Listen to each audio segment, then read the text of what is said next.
And the video cut off right at the pivotal reveal of this chapter that they've found this little chapel and there is a person inside of it. And I think you probably heard who it was.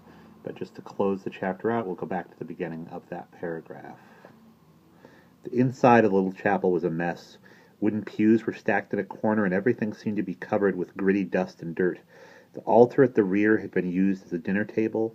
A checkered tablecloth was thrown over it, and on it lay a dirty plate with a half-eaten piece of bread and a battered tin cup. Near the cup and plate stood an oil lamp that cast a yellowish, smoky light.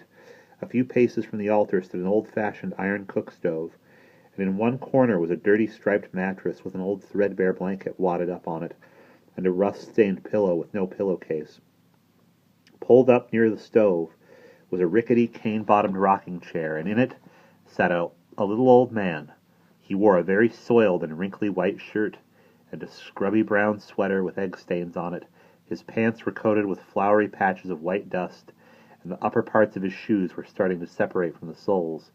You could see his toes through the holes. He wasn't wearing socks. On the old man's head was a wild mess of white hair, with bits of twigs in it. His sideburns needed trimming, and his face was smudged with dirt. Perched askew on the man's reddish nose was a pair of rimless spectacles. His fingernails were broken and dirty, and he was clutching a tattered newspaper. Professor Childermass looked up at the priest and the two boys who were standing in the doorway. "Well," he snapped crankily, leaning forward to squint at the three intruders, "who are you and what do you want? I don't like people bursting into my house without knocking. I asked you a question and I expect an answer. What the devil do you want?" And that is the end of Chapter 8.